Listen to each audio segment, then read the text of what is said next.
Hey, welcome back to the Netman podcast, everybody. Tonight we have a little bit different of a guest that we are truly excited for. We are excited about all of our guests typically, but this one we're actually mixing it up a little bit tonight. This is our first walleye angler that we're going to have on, and it's an awesome one. We've got Tom Huynh, the 2024 winner of the National Walleye Tour Championship. He's going to be on here, and we're going to talk about kind of his road to that success. And this dude is a phenomenal Livescope forward-facing sonar guy. Truly one of the experts in the field, and quite frankly, he's one of the originals. So we are pumped to have him on here tonight. So hope you enjoy it. Heck yeah, man. Jacked up, learned a little bit about some walleye tonight. Forward-facing expert, looks like. The show's sponsored by the Great Lakes Fishing Expo, which we have a lot of walleye stuff going on there, so it goes hand in hand with that. And guys, if you're finding any value in these, please give us a follow or subscribe, comment, anything will help. And if not, you don't have to. But regardless, we're going to keep bringing them to you every week. We're having fun and hearing some positive feedback. Got some really cool guests lined up in the near future we're excited about. So, you ready to bring them in, Aaron? Yep. All right, everybody. Welcome back to the Netman podcast. We are blessed with the presence of Tom Huynh tonight. We're going to learn a little bit about walleye. A little bit more specifically, his recent rise on the walleye trails and the success he's seeing, and his recent championship win. So we're excited to have you, Tom. Thanks for coming on. Thank you. Yeah. I guess let's just kind of kick it off and tell us a little bit about kind of who you are and why you're sitting where you're at now. Well, I grew up in Arkansas, down on a small little hobby farm, I guess. My grandpa, back in, many years, 60, 70 years ago, went out and bought this little 100-acre farm up in the hills and had some cattle. Nothing to make money off of, just to pay the bills, sell some here and there. But that's, where my mom was born, and then me down there was about 45 years ago now. It's crazy. But I went to school down there, graduated with 26 kids. But growing up, a lot of people that, are really good, for example, with Livescope, that's what, I was one of the first to dial it in, which is crazy to me. But what I'm about to say is, when I was little growing up, we only had two channels, and they only came in when I had to go out there and turn the antenna. You know what I'm talking about? Yep. to maybe get it to come in right. So when I say that in some of my seminars now, and I got some of these 20-year-olds are like, "What? you had to do that?" Satellite cable. Yeah, so one of the channels in the weekend were cartoons. The other channel was bass fishing, and I, always chose to watch bass fishing when I could get it in somewhat clear, and I always thought, hey, it'd be kind of cool to be in one of those big boats. And back then, the big boat was like 18 feet, 16 feet, and all these fancy jerseys, and as a kid growing up, I think a lot of us have the misconception that all these guys are making a living fishing. And I think there's a big misconception still now that people see a wrap boat, or they see just the logos on a jersey. They think this guy's making a living fishing, and it's not even close. There's just a small fraction of guys making a living from fishing, whether it's on the walleye tour or the bass tour, but people don't realize that. But going to college, I went to college for computers down in Arkansas for 2 years, transferred up here for college. And the first person I met up here that was in my classes, their family was in the fingernail business. So after school every a few times a week. We'd study together, but it was behind the reception desk at the nail salon because they went to the salon to help their parents and answer phones. And so I went from, fixing fences, hauling hay, checking cattle, doing all the chores on the farm to sitting behind a reception desk at a nail salon for a couple years. But the crazy thing is, I've always been about detail, and they were going to expand their business, and I was looking for a job. I was looking for anything part time, and so the owner of the salon, which I'm still super thankful for, at the time saw something in me that I didn't for sure, and they offered to pay for my nail schooling if I decided to do it. And at first, I turned it down because I'm like, what are my buddies in home in Arkansas going to say? I'm never going to be able to talk to them again. You know what Yeah. I mean?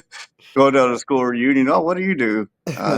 Don't worry about it. Right. But I, I, they asked me a second time about 6 months later, and I decided to do it, and ended up strangely loving it. It was a crazy thing, and so like I actually started doing that. I graduated from college with my computer degree, but never looked for a job. I continued to work for them for 5 or 6 years and opened my own salon, and then expanded into multiple salons, and then this many years passed. I worked in the salons from 17 to 18 years, open to close. That's the other thing. People think you have a small business. They're like, oh, it must be Right. nice.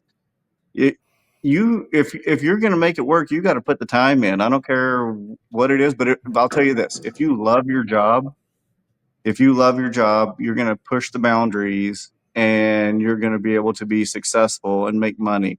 That's what I tell the kids these days.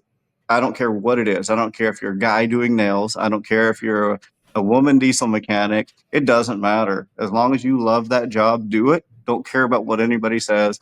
Um, that was probably my tip for the end. But Yeah. Right. anyway, That's right. We'll get it in now. so I went and after when I was probably 35, no, 36, 37 years old, bought my first boat, aluminum boat.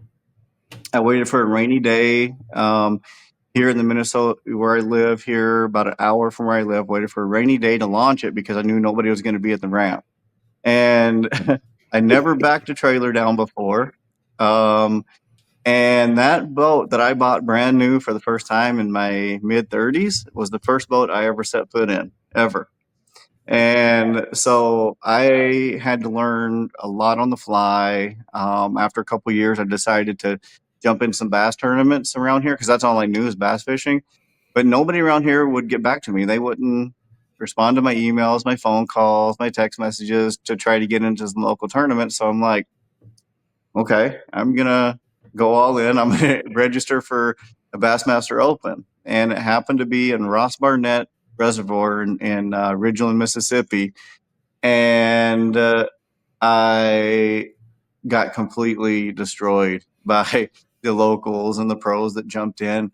But I was addicted to the learning part. I didn't know anybody Yeah. who fished. I had to learn on my own.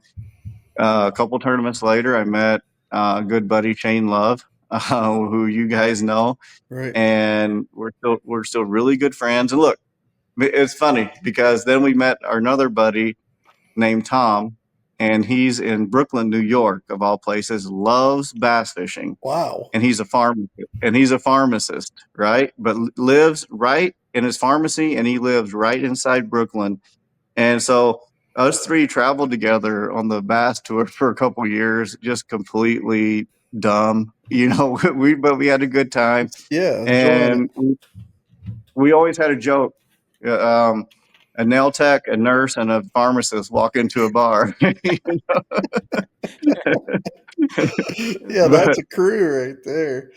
yeah, Oh Lord. but I upgraded my boat. It was a bass boat, nitro. Shane has it actually. Shane has my bass boat from back in the day, and it was one of the first with Livescope on it, and I didn't know it at the time, no clue. Put it in the water, start dialing stuff in.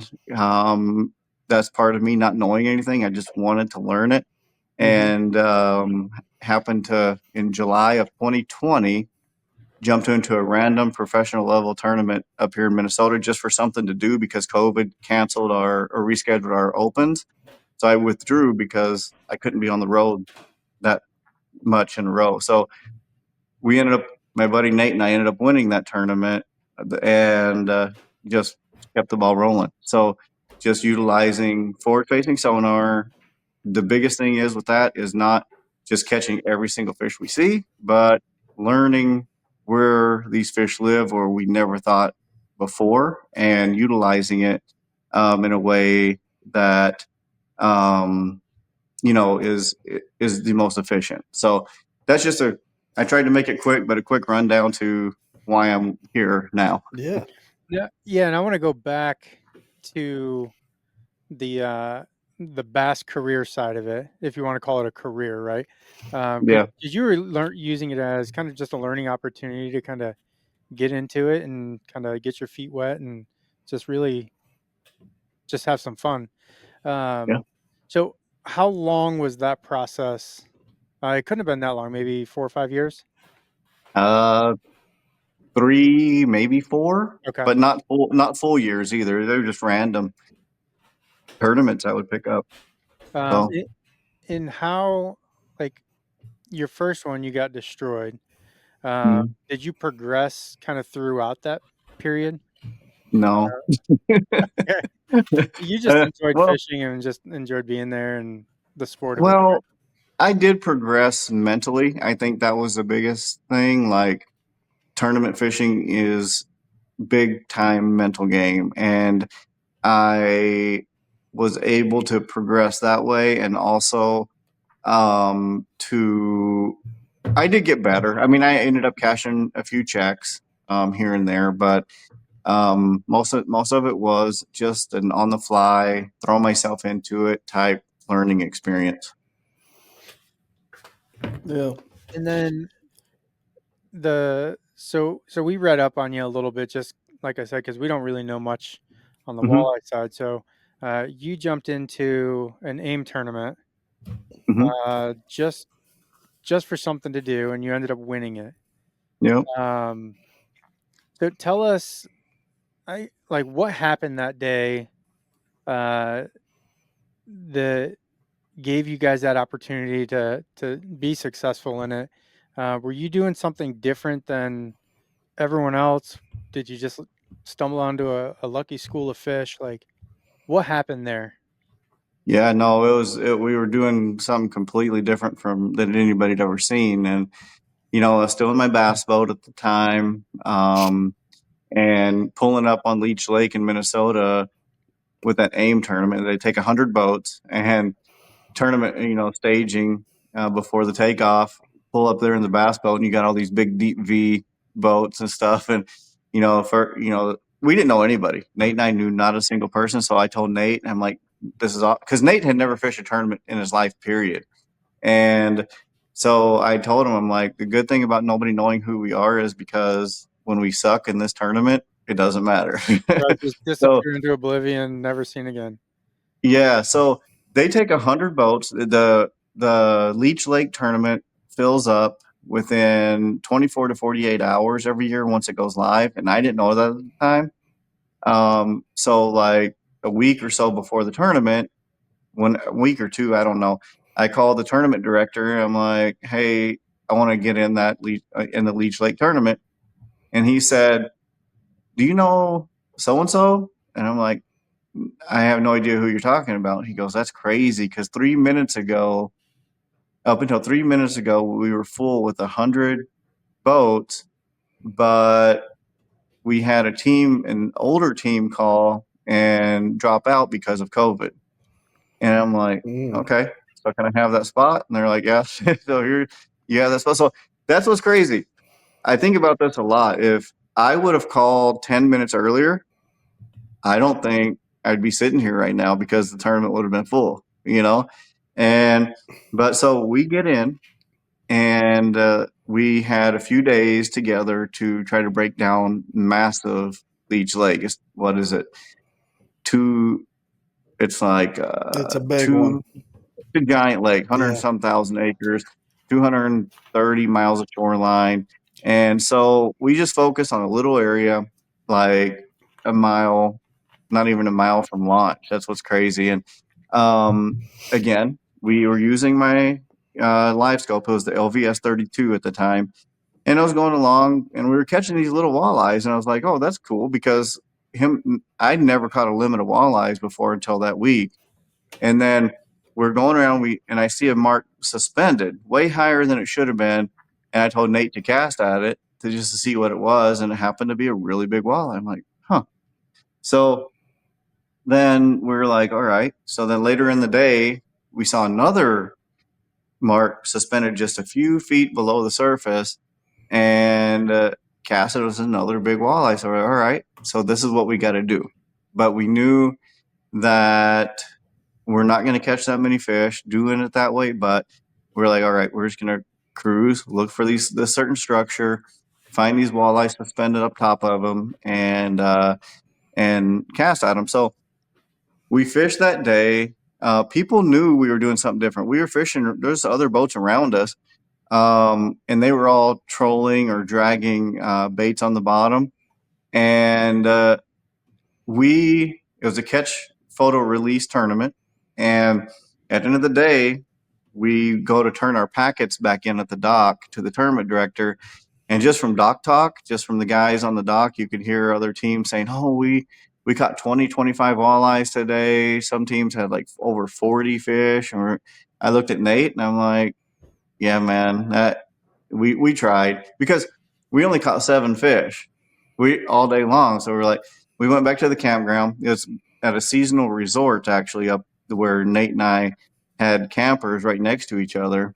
And that's how Nate and I met, actually. But we went back, started the campfire, started the grill, and I was getting this phone call from somebody, and I ignored it a few times because I didn't have it saved. It was the tournament director, but I didn't have any idea that I would be fishing another one, so I never saved his number.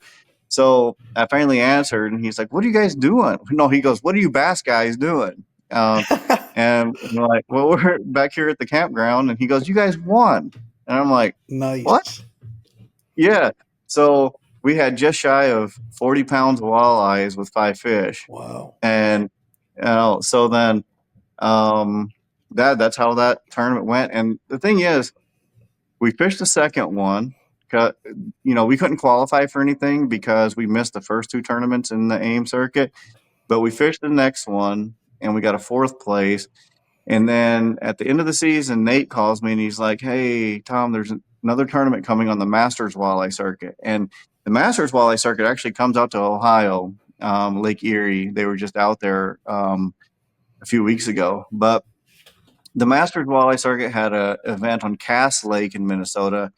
And Nate and I thought, okay, let's jump in this and just see if we're actually onto something or if this is a complete fluke. So we entered it. We're still in our bass boat, and it was our first 2-day live weigh tournament for walleyes. So we had to take them on stage, just like in bass. And so we roll in there with the boat, and all the boat stage or the guys we were just YouTubing to learn how to walleye fish, and we're like, uh-oh. That's hilarious. We're like, oh no. So long story short, we ended up winning that tournament and setting the lake record. Oh my God. And so, we get the big trophies. If you Google at some point, anybody watching this, Google Masters Walleye Circuit Cass Lake 2020 and my name, and you'll see me and Nate holding our big trophies, and you see how excited Nate is. But that picture was like the only picture taken. Once I got off the stage and my foot hit the grass, they took a picture, and then within seconds, there was a gentleman standing right over my shoulder, and he's like, "You need to come with me." And I'm like, "All right." I said, I thought he was going to take me and give me a whole bunch of cash, but but he took me back and introduced me to the state polygraph gentleman, and polygraph me. It was stressful, I'm but sure. Oh my goodness. And so passed it, but when I got done with the polygraph, like an hour later, walked back out there, and the only person that was left out there waiting for me was Nate. And back in the shadows, if you want to call that, but back in the distance, the second place team was lingering back in the back, like waiting just for me to fail, I Hoping you guess. But failed, yeah. yeah, but here's the thing. I get it. I understand it because they already knew who are these guys that Right, just came into right. the AIM circuit, got a first place, a fourth, came in here and win and set a record. But there was no secret. My Livescope transducer was mounted to the trolling motor, so and nobody else's was. Nobody else's was mounted to the trolling motor at all. They were on poles. They were mounted to their gunnel on the rail or the track. And the funny thing is, Nate and I, when we were fishing, we could see about at the time probably over 50% of our competitors you had it, but it was horizontal on their gunnels. They weren't using it, Didn't even right? put it in the water. No, then he put it on the water, and people thought we were weird for putting it on the trolling motor. But it's not like they didn't know we were using it. And the next year, I'll tell you this: in 2021, a lot of people are starting to use it. But then in 2022 is when it like every boat, every Right. single boat, and in 2022 is when people started taking it off poles and putting it on the trolling motor. And So do to be you one of the first to do that's kind of cool. do you think I guess where did you get the idea to put it on the trolling motor? Is that something that just came from bass and you evolved it? You know, you basically found the secret sauce with walleye through old bass techniques. Is that kind of what happened? Yeah, so with using Livescope, I was using bass techniques like whether it's drop shot or using a big swim bait to get the walleyes to come out of the weeds or out of the thick structure so I could see them, kind of Yeah. like a search bait. So I was using Livescope like that. But as far as having Livescope on the trolling motor, that's just how it came from the dealership. And Gotcha. Garmin, yeah. So Garmin had, they had the pipe fitting, Yeah. the pipe clamp out for the barrel of the trolling motor. So Garmin had that. But to be honest with you, I don't think at the time in 2019, I don't think too many bass guys even had it on their trolling motor. I don't recall. I didn't see very many people using it because that was before the LVS 32 was even out. That was where they had the original Panoptics, and then they came out with what they called the LVS 12, which a lot of people don't even remember. Right.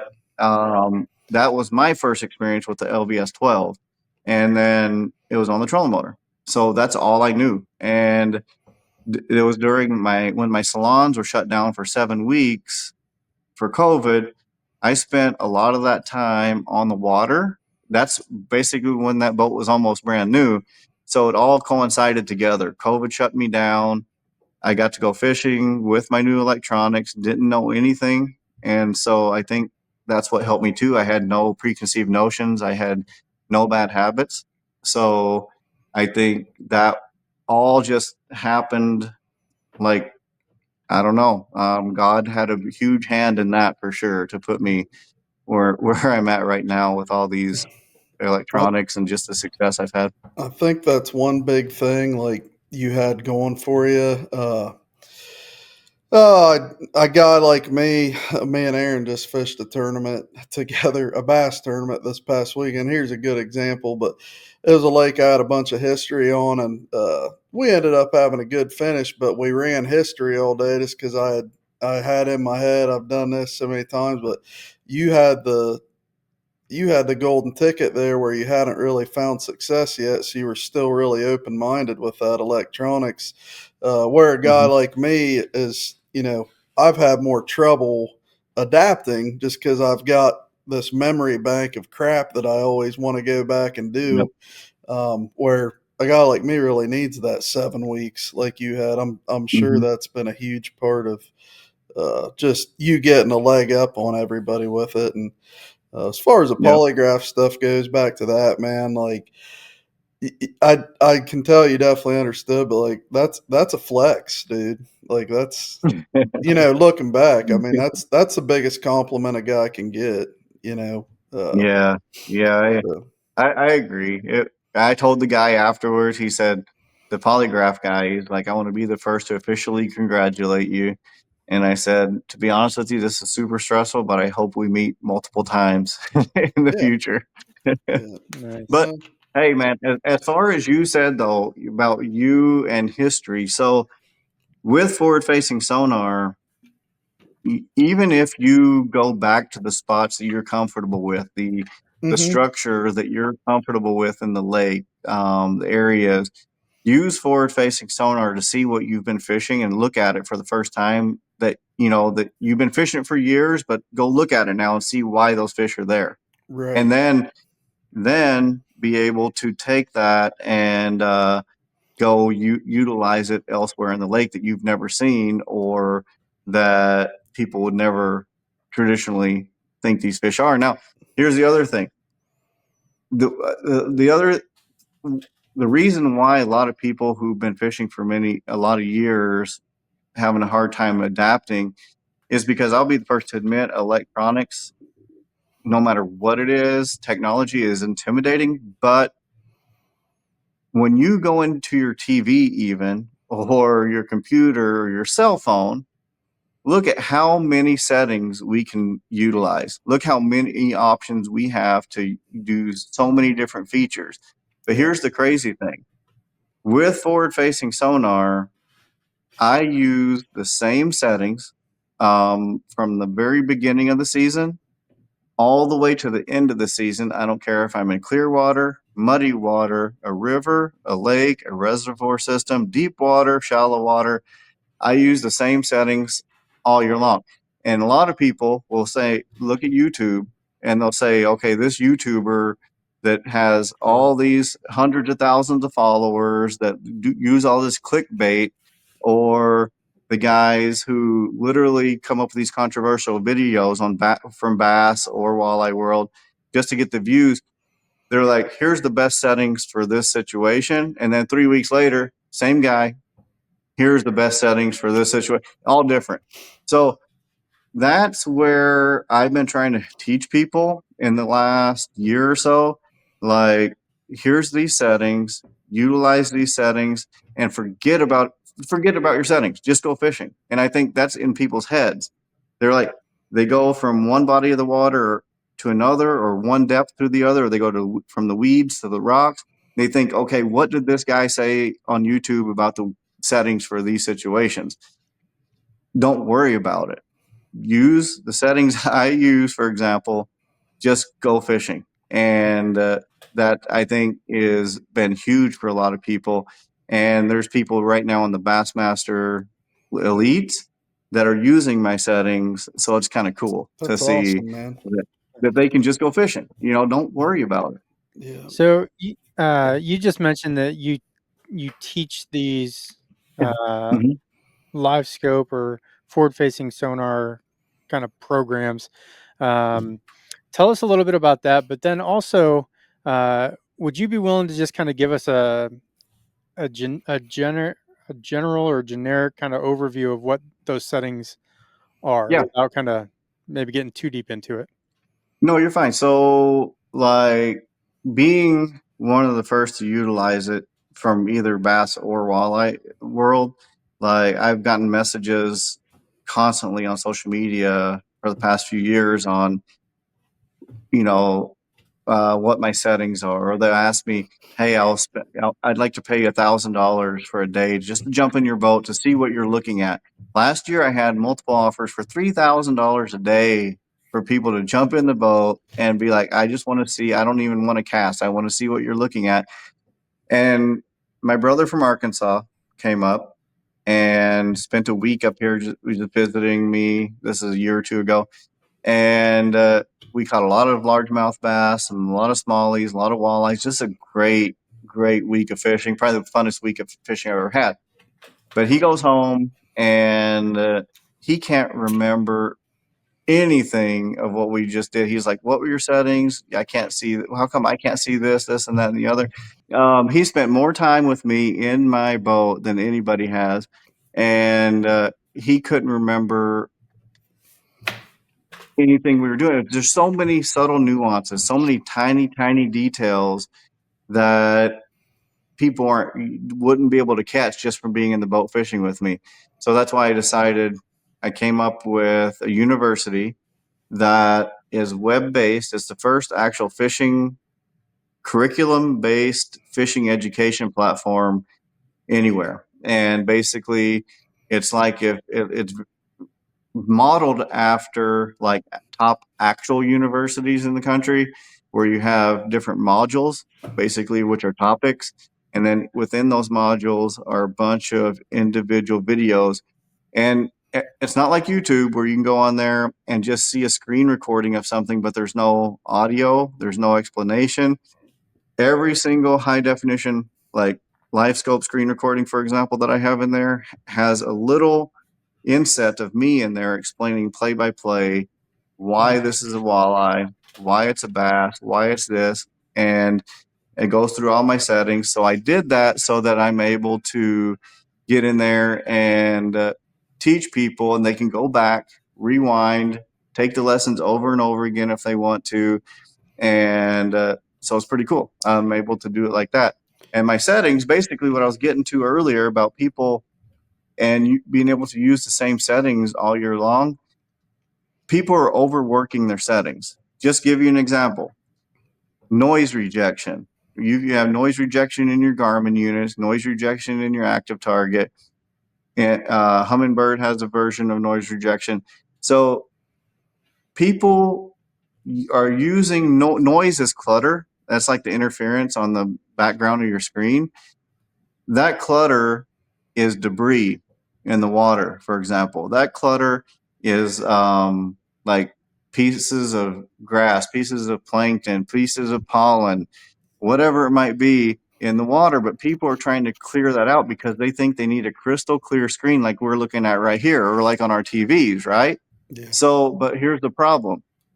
When we're casting our baits, when we're casting our little bitty jigs or whatever, our electronics don't know that as a bait. They look at it as noise.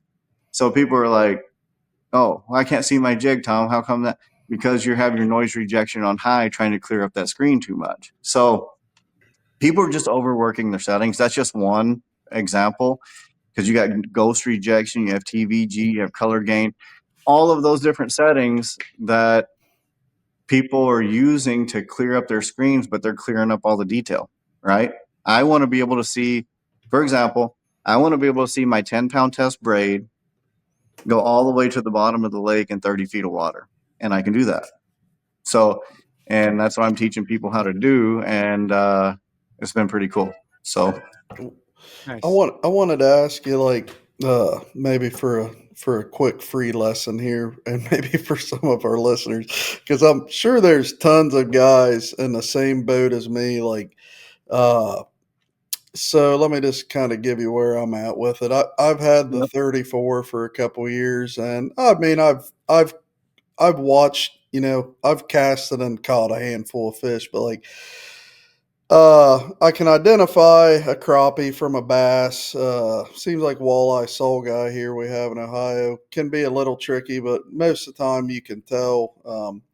But I was going to ask you, like, with your course, do you get more into like the technical side of, like, say a guy like me, like I've had a couple days where I'm like, I'm going out, I'm going to spend 8 hours looking for fish and casting to them.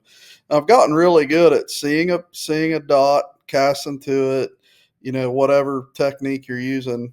Um, but say you do that 50 times and you just still can't get bit. Like, do you get into like a cycle of baits you try, which I'm talking more bass, but that's where I'm kind of like, it's kind of demoralizing watching Dustin Connell, watching one of his YouTube videos and then going out and casting it, you know, 40, 50 fish in a day and they just swim the other way. Like, do you have anything Yep. there? Because I know there's a lot of guys, at least here regionally, in the same boat. Yeah. So I use, well, you're talking like Dustin Connell, one of the best bass anglers, Right. in the country. But also on YouTube and stuff like that, what are we recording and releasing? We're Right. releasing and recording our Right. successes, right? We're not Right. putting in there our hours and hours and hours of not catching fish. But in the university, it's called Tom Wynn University. It's fishthu.com. And in there is a big chunk of it is dedicated to identifying different species. And why a largemouth bass return shows up a certain way, why a walleye return shows up a certain way, why a pickerel or a pike or a muskie shows up. Sheephead, huge. Like a drum, showing how they show up. But the other thing is with walleye. So when, even now, but especially in the past few years, looking inside other guys' boats, or when they take pictures of how their boats are set up, they've got hundreds of different jigs and baits and everything like that. Just like the bass guys do. You know what I mean? Like tons of different color combinations, all these different, just loaded. I have 2 trays in my giant Vexus DVX22, and but because it's confident. So here's the other thing. What I talked about earlier with the mental side of fishing is like when I'm out there fishing and all week long I've been catching decent fish, for example. Then tournament comes, I go like 4 hours, not catch a single fish. My mind hits me. Should I run? Should I run here? Should I run there? Should I tie this color on? Should I tie that color? Should I try this? Should I try that? Whereas in practice, I was using a black jig head with a green pumpkin 3-inch, minnow. And and it was working. So then I got to the point where I was that person. I was running here and there. I was switching baits off so many times. So in the last 2 years or so now, I keep myself very minimized in my boat for that exact reason.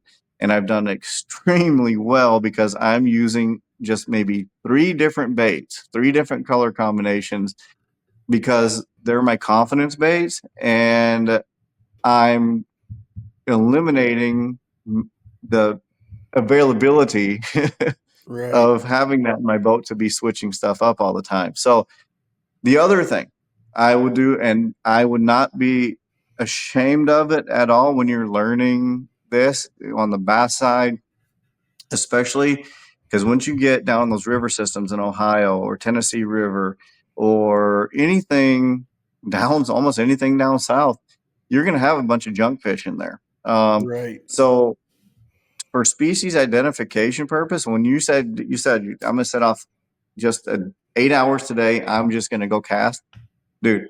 For species identification purpose and education, take live bait with you. True. Make sure you catch that fish.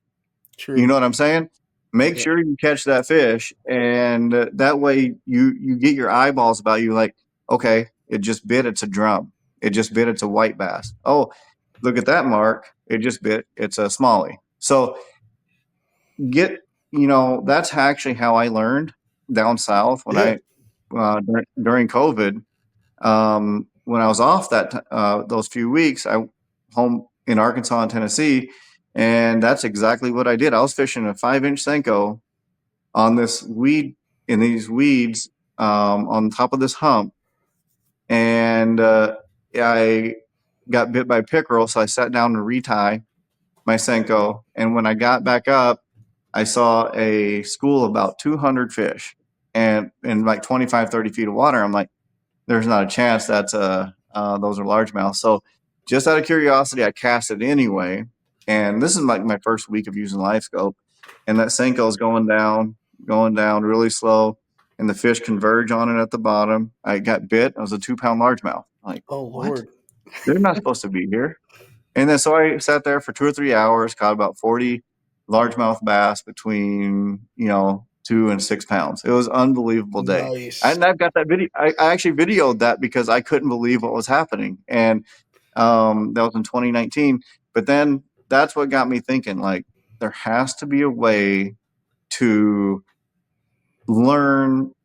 Just because you see a return doesn't mean could be any fish. there has to be a way to dictate how these returns are glimmering or pulsing to know what species they are. And so that's when I started, even, just fun fishing.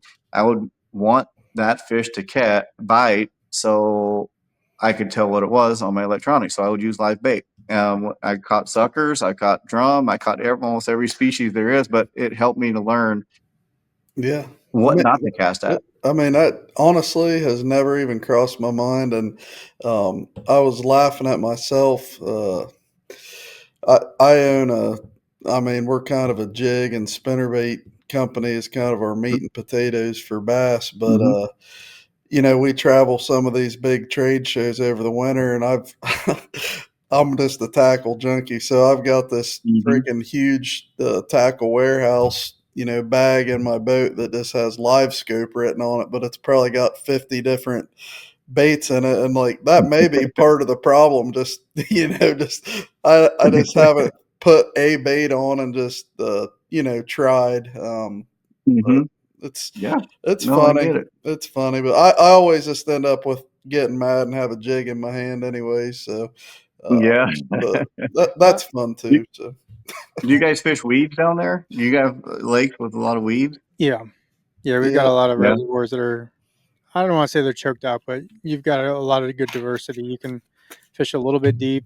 When I say deep, I mean usually they max out about 30 feet. Um, but there's a lot of grass flats, pad fields, that sort of thing. Okay. well, Um, Oh, I was going just to one say, tip. So we're just 1 second while we're on the subject of weeds, just to give you guys and your viewers like a little tip, real quick. When you're in the weeds, in the pads, anything like that, and you're using forward-facing sonar, doesn't matter the brand. Um, Take your distance. Like a lot of times in open water, we're shooting out 80, 100 to 100 feet, out. But once you get in those weeds, back that distance down, even like 45 feet, 50 feet. And by narrowing your distance down, what you're doing is you're separating those weed stalks. And when you separate those weed stalks is when you can see the fish just sitting down there like swimming. So when you're shooting way out, you can't do that. because it just yeah, pulls everything tighter together. Yep. Okay. yeah. I Well, was. Go ahead, Aaron. I'm it's sorry. funny you had mentioned that you've only got 2 trays because the event that Jesse and I fished yesterday, I drove down and jumped in his boat, and I brought one tackle tray with me with just a little selection of baits, and then 2 little bags, little zipper bags with some soft plastics in it. And I made the comment to him. I said, like I wish that I could just fish like this out of my boat for my tournaments because it's so simple. Like I know what I'm going to throw typically, and I mean I threw the same probably 3 baits all day, Right. Mm-hmm. just depending on what we were casting at, and it was awesome. Like I Yep. Yeah. truly enjoyed it. Yeah. Yeah. Well, so I mean, that goes to show you, like, and if you were in your boat with all, 30 more options in your boat, and you were having a bad day where you're like, you went 5, 6 hours without catching anything, then you will start scrambling. Then Yeah, instead of using your confidence, you would have went here and there. So, I mean, there's something to be said for it. yeah, Yeah. I was just going to make a point there a minute ago, but I Yep. think a kind of a misconception with a lot of guys too, just because of everything you see on, Bassmaster and MLF and a lot of these clear, deep lakes down south. But um, I just remember Aaron, like in a club tournament a couple years ago at Mosquito or Portage or something. He was catching them on live scope, basically flipping. He'd see one move on a grass edge, and he was flipping a jig or something. So it's not all just shaking a minnow, like, and it's really effective shallow as well. Mm-hmm. But Mm-hmm. I think that's a misconception because here, like in Ohio, in these little impoundments, like these fish are really, really structure oriented. Like they don't just float, they don't just suspend out there like they would, and maybe at least all the time. But Mm-hmm. I don't know. There's just Mm-hmm. so many different techniques you can use to do it. Um, Oh yeah, for sure. Yeah, more it's not than all. right, more than I think Yep. a lot of people just assume just by what they're seeing. Mm-hmm. But Yep. it's an effective tool for sure. It uh, is. I want to jump back to the walleye stuff. Hmm. And so you came in driving a bass boat, um, kind of just throwing what you know and doing what you do. What is like the traditional techniques used in the walleye side? Is it dragging? Is it trolling crankbaits? Like on the tournament level, like what are you guys typically doing? Yeah. So before Livescope, the traditional things were, trolling crankbaits, pulling Lindy rigs, which Lindy rig is for, people who don't know on the bass side is basically a Carolina rig that's drugged behind the boat really slow with live bait or some sort of plastic on the back, just dragging it behind the boat. A lot of pulling baits in walleye fishing before, and or just dragging a jig on the bottom behind the boat. They had you had to go 0.75 miles an hour and do this and do that, and that's where I never did that. I was always on the bow of the boat. I was always in the front, casting into the weeds or heavy structure. Like I said earlier, big swim baits or big crankbaits that where I can't see in the heavy structure. I would just cast those baits and roll over the top of the structure, and then pull. A big walleye would come look at it, and then disappear back into the structure. But then I would cast my finesse bait back out there and catch it. You know Gotcha. where I learned that? You know where I learned that is Lake Conroe Bassmaster Classic. I happened to be attending that classic. I was at the expo and watching the live screen, and Steve Kennedy was pitching these. He was using a glide bait, a big glide bait, and really shallow up at the on the bank, and he Mm-hmm. was bringing it back really slow back to the boat, and then um, there'd be times where he'd burn it back in and cast a little plastic back out. And then when Zona ask him while he's in the boat, like, can you have him explain? And he said that he was using that glide bait with his eyes, though, not with live scope, but he was using his eyes to see when a largemouth would come just look at it and turn and go right back that down to the structure, he would cast his plastic back. So that's how I learned. I thought that was genius. So I did it Yeah. with live scope. Yeah. Nice.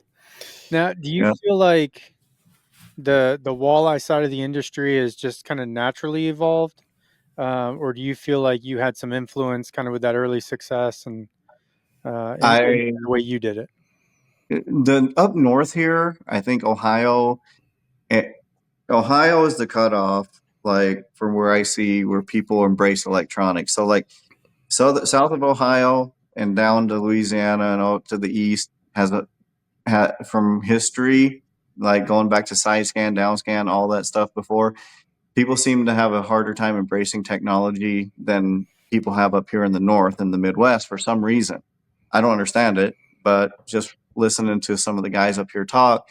But I think that it would have progressed up here faster, but I don't faster than down south. But I do think that because I was on it early, it progressed up here much, much faster because I had my competitors being like, "We know what he's doing," and I had that target on my back in a positive way. Yeah, Like I've had guys win tournaments against me and say, which is super nice, and say that he was our inspiration because he's the guy we had to catch. And so, like, I think because me being in Minnesota, fishing on the AIM Minnesota circuit, that's why you see on the National Walleye Tour now, the best, I'd say out of the top 20, I'd say 70% of them are from Minnesota. And I think that's because, yeah, I think I'm super thankful for it, but I do think that I had something to do with the, fast progression of it up here. nice. Uh, Now, do you see like on the bass side, is the last 2, maybe 3 years, like live scope, forward facing, all that stuff, has really been a little bit polarizing. Are you guys seeing that on the walleye side as well? No, Not at all. Man, Isn't it crazy? That's what yeah, I mean. That it's unbelievable the difference. Like when I won the National Walleye Tour Championship last year, I got tens of hundreds of thousands of what do you call it, impressions on social media, and not one negative comment. Look at Easton Fothergill when he won the Right. classic. right. Now bass is much bigger than walleye. Don't get me wrong there, but still, like how much negative, many negative things he got. But it's like I said, I for some reason it's just being embraced up here. Even in the bass circuits, like the localized bass circuits up here, it's just more embraced, I guess. Yeah. No, it's definitely I don't know. I'd say you're 50 and ups, it seems like in bass really have a negative look on it. Aaron stole my question. I was going to ask the same thing if there was maybe some older guys on tour that takes a guy like you and uh, you know just tries to take some of your credibility for what you've uncovered. But No, no, but that's what's cool. cool That's about that that's is, good vibes though. I like that.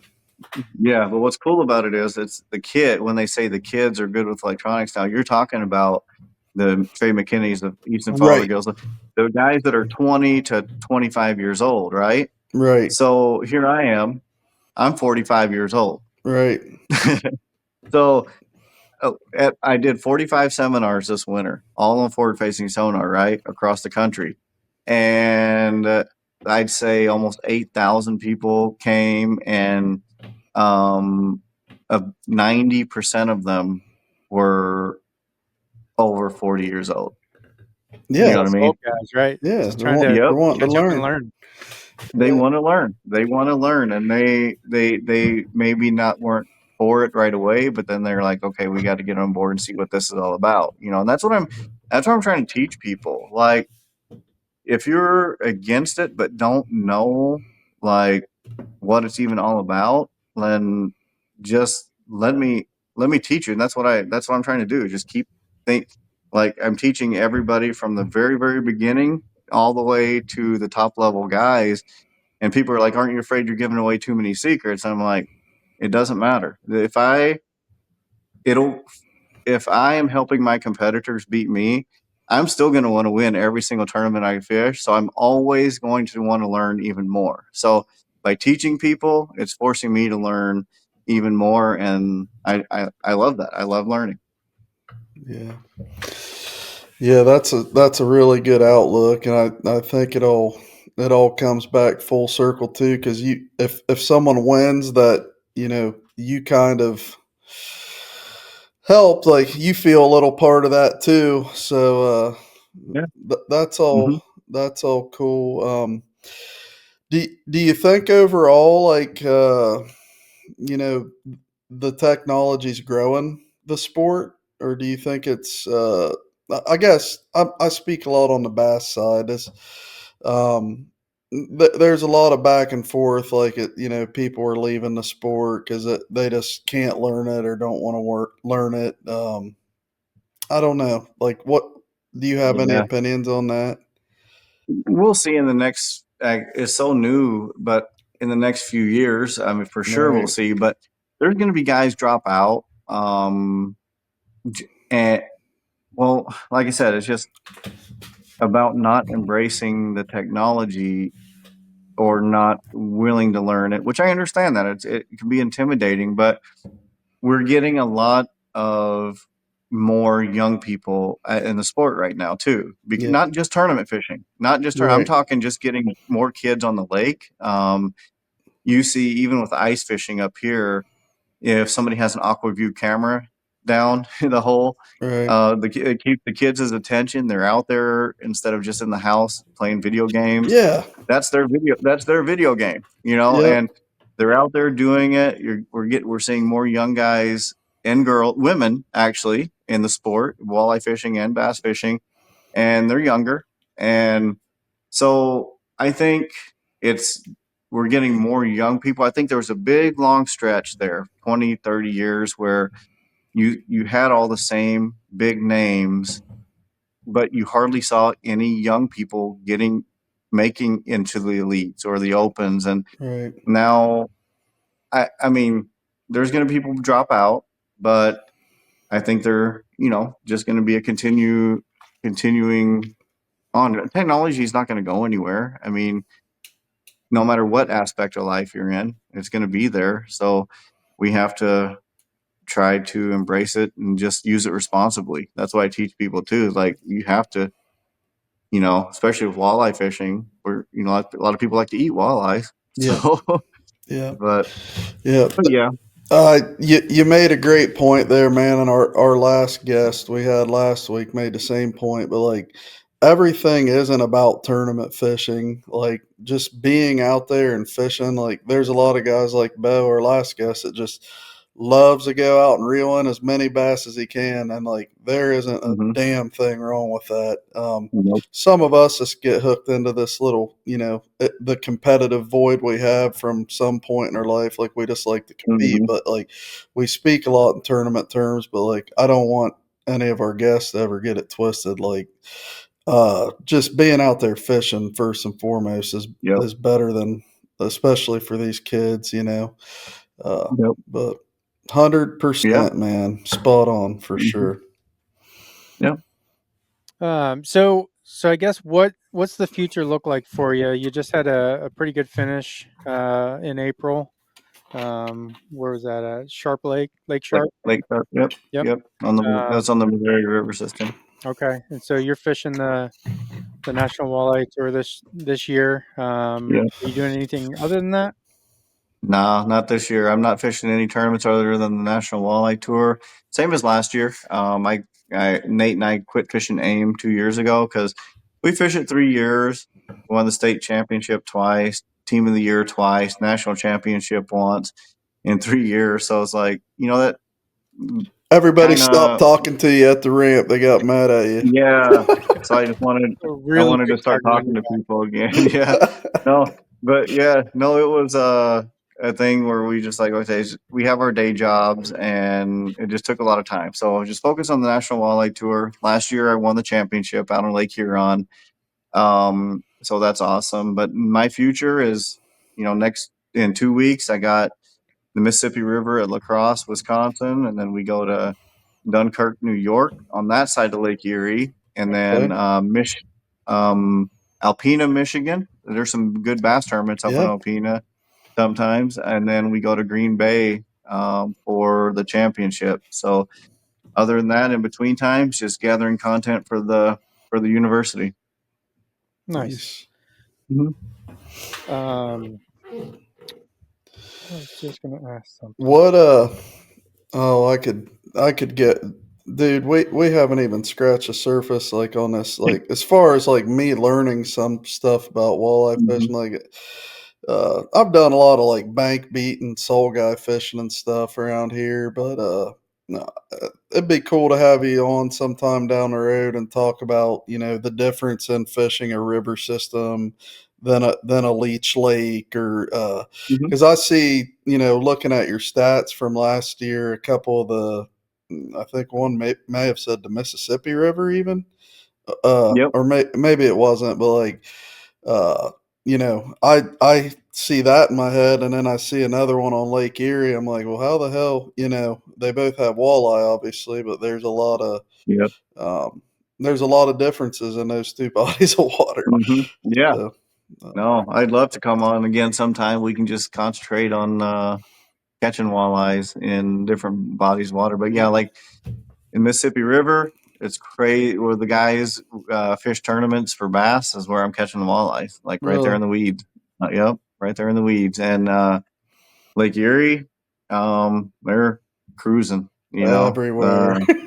Yeah, that place is. There's no place in the world like Lake Erie as far as numbers and of walleyes. It's crazy, man. Knowing a couple guys that run charters and stuff, how many, it's almost a competition how many trips some of them can get in a day. They're freaking coming back in before the sun's even up. It's like, too Yeah, many yeah, Chris. they're done. Yeah, it is truly what they call a world class fishery, and it is for Yeah, bass too. So, yep. yeah. Um, so I know you gave us a little something at the beginning, but um, what is something that you'll leave with the listeners as far as whether it's getting into tournaments or getting your first boat or just enjoying fishing in general? Just, if you're wanting to, you're aspiring to be in tournaments, like I get in your local clubs. I tried. I think people are more responsive now with social media and stuff like that, so it's probably easier to get into your local club tournaments. But just fish your strengths. If it's like, let's just talk about Shane Love for a second. It's a shaky head. Right. We call him Shaky Head Shane. Shaky Shaky Shane. head, or yeah, shaky head or chatterbait, right? So but that's his strength. So if he was to get into using electronics more, I would tell him, like, keep using those strengths. Yeah. Just keep using those strengths, but utilize these electronics to make yourself more efficient. And if you're a kid watching this, again, find a job that you like, because that's what's you're gonna push the boundaries of that job, be super successful, make a ton of money, because fishing is expensive. And that's not even fishing tournaments. Right. Fishing is just expensive. But if you want to fish tournaments, it's doable. And if you want to make a living in fishing, or get these sponsors to put on your jersey or put on your boat, teach somebody something. It doesn't matter what it is. Teach somebody something. Start with your social media. Teach somebody how to tie your favorite knot. And don't lie to people. If you're watching this and you want to be in the fishing industry and you win a tournament, you have to tell people exactly what you use, because somebody else saw you use something different and you don't want to be caught in that lie. Right. So teach people exactly what you're doing to catch fish, and that you're going to be more successful, because they will. Nice. Hey, Tom, I want you to, we'll do another podcast down the road, but until then, we want the people listening to this go subscribe to your school. So tell them where they can find that. If there's any sponsors you have, or anything, where they can find you on social media. Let her rip, man. Man, I appreciate that. Yeah. So, my university is called Huynh University. My last name is spelled Huynh, and the website is fishthu.com. And yeah, there's everything in there. There's around 200 high definition lessons, high definition video clips, lessons from the very, very beginner to the most advanced user. Literally everything that I know is in there. I don't leave anything out. I have no secrets. Um, and if you have questions before that, though, just in general, you can shoot me a message on my Instagram or Facebook at Tom Win Fishing. Yeah, don't hesitate to ask questions. I'm really good about responding to them. And yes, my sponsors for the fishing the tour, Northland Fishing Tackle, one of my biggest ones. Suzuki, I run the new Suzuki 350 Stealth. And Garmin, of course, Daiwa, Gamakatsu, Aquatraction, Vexus Boats, J&K Marine. But very thankful to have all of them. It's a FXR. solid lineup. FXR came on board this year with me, and they've been nothing but they got some good rain gear. We had to deal with some downpours in South Dakota a few weeks ago, and kept me super dry. But that's in the beginning. That's another thing. Well, I'm 45 years old, getting to the sport a little bit later than most, but that's the other tip. When you're looking for sponsors, you utilize the sponsors that you're confident with, and set yourself apart, like Suzuki, Northland, Vexus. Use companies that you can actually represent more instead of the ones that everybody's already representing. Yeah. Excellent. Excellent. Appreciate you guys. Thank you guys for having me on. It's awesome. Yeah, No, I man. mean it was truly our pleasure because, like I said, we're not walleye guys, and I know we got a lot of friends and listeners that do enjoy walleye fishing, and so anytime we can kind of break away from the bass world a little bit, even though we incorporate quite a bit this episode, we just appreciate it. So thank you for coming on. No problem. Appreciate you guys. Let's do it again sometime. Yes, Yeah. sir, man. Best of luck this year. Again, appreciate everything, and hopefully we'll talk soon. Yeah, guys. Thank you. All right. Thanks, Tom. We want to thank everyone that tuned into this episode. Please make sure you follow us so you can hear more episodes just like this one.